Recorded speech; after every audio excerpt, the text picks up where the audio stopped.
कांग्रेस के सांसद और नेता राहुल जी ने संसद में कुछ बातें कही। उन बातों में 2-3 मुद्दे थे कि नरेंद्र मोदी जी का और अदानी का क्या संबंध है। पहले जब गुजरात के मुख्यमंत्री थे तो नरेंद्र मोदी जी अदानी के जहाज में घूमते थे।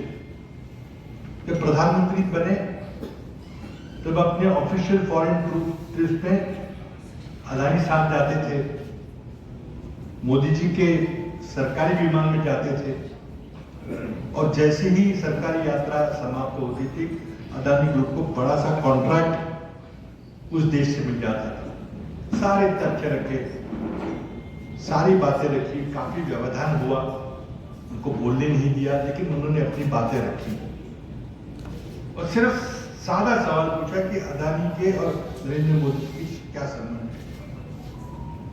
एक तरफ हिंडनबर्ग रिसर्च की रिपोर्ट, दूसरी तरफ अदानी के खिलाफ और मोदी जी के खिलाफ रिश्ते का प्रश्न चिन्ह उठाया राहुल जी ने। और उसी समय से भारतीय जनता पार्टी ने तय किया कि राहुल जी को संसद में नहीं रहने देंगे, उनकी आवाज बंद करें। सबसे पहले बात हुई कि आपने कैम्ब्रिज यूनिवर्सिटी में क्या कहा भारत के लोकतंत्र के बारे में, क्या कुछ ऐसी बातें कही कि जो देश के हित में ना हो। और उसी के बात में शुरू कर दी कि उन्होंने कहा कि विदेशों से मदद ली हमारे देश की जनतंत्र को बचाने के लिए वगैरह, सब झूठ बातें थी।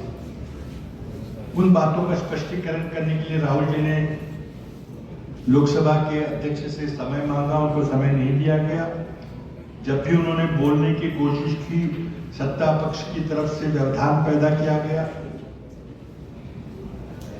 और मांग हुई कि राहुल जी की सदस्यता समाप्त की जाए, क्योंकि उन्होंने जो इंग्लैंड में बात कही थी, लेकिन बात उसमें कोई दम नहीं था, बात आगे नहीं बढ़ी। फिर नई बात उठाई कि जो श्रीनगर के भाषण के दौरान जो समापन भाषण भारत जोड़ो का था, उसमें राहुल जी ने कुछ जिक्र किया था कि कुछ महिलाओं ने अपने आके कुछ अपनी व्यथा बताई थी, पीड़ित होने की बात कही।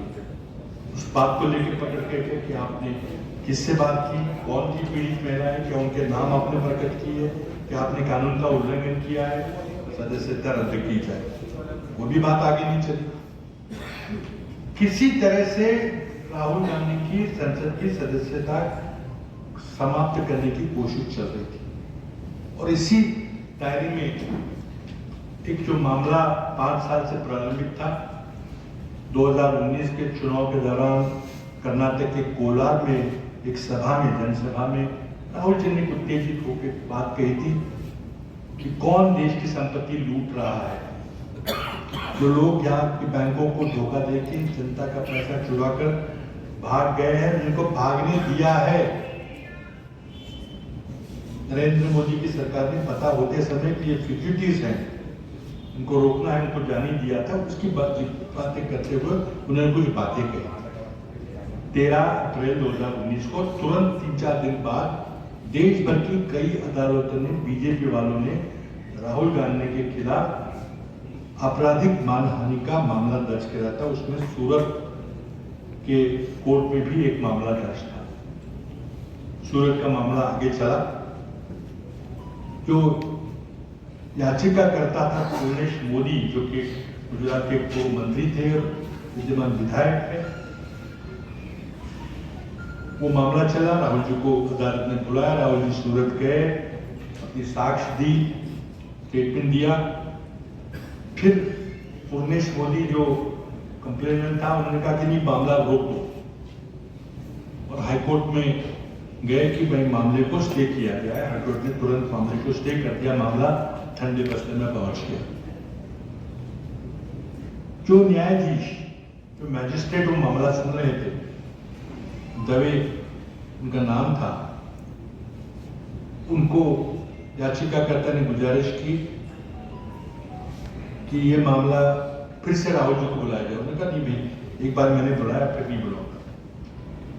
तो उनको लगा कि शायद ये मैजिस्ट्रेट कोई शायद हमारी ज्यादा सहायता न करे, मामला रुक गया।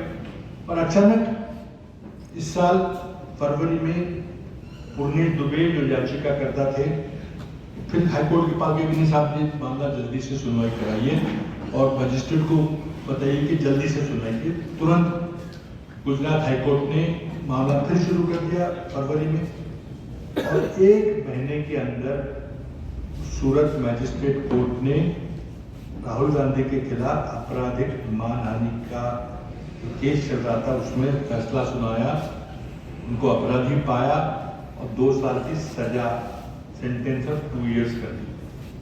अब 1 मिनट अगर आप इस कानून की ओर देखें तो ये 1860 साल का ब्रिटिश कालीन कानून, जिसमें की धारा 499 और 500 में आपराधिक मानहानि का मामला है, और उसमें सबसे ज्यादा सजा 2 साल की वहां पे देने की प्रावधान है। अब मैं नहीं समझता कि 160 साल के इस कानून के इतिहास में किसी को भी मानहानि के मामले में 2 साल की सजा हो। शायद कोई एक आध मामला हो, मैं नहीं जानता, शायद ब्रिटिश काल में हुआ हो, लेकिन मैंने बहुत कोशिश की ढूंढने की, किसी को भी 2 साल की सजा नहीं, लेकिन इस केस में 2 साल। अब 2 साल की सजा होगी, अंदेशा हो गया था। 2 साल क्यों? क्योंकि हमारे संविधान में संसद की सदस्यता रद्द करने का जो कानून है, जो पीपल्स रिप्रेजेंटेशन एक्ट है, उसमें प्रावधान है कि अगर किसी को 2 साल या 2 साल से ज्यादा सजा हो तो उसकी सदस्यता समाप्त हो। तो 2 साल की सजा बहुत अहम थी, और वही 2 साल की सजा राहुल गांधी जी को इस आपराधिक मानहानि के मामले में सुनाई गई। अब कई सारे प्रश्न उठते हैं कि आपने अपील क्यों नहीं की, क्या हुआ? उस समय 2 साल की सजा के खिलाफ बेल मिला था, 30 दिन का बेल था, उसीलिए जज ने बेल दिया था, मैजिस्ट्रेट ने बेल दिया था कि इसको अपील कर सके।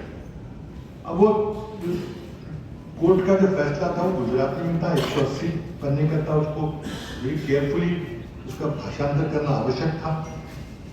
इतने में 24 घंटे के अंदर संसद में फैसला हुआ, राहुल जी की सदस्यता रद्द हुई।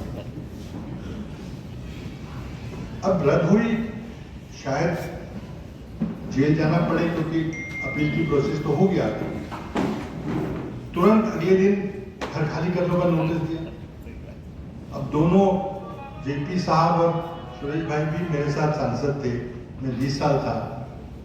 ऐसे कभी नहीं सुना होगा कि 1 दिन के अंदर नोटिस आता कि आप घर खाली कीजिए। पीछे पड़ी हुई सरकार।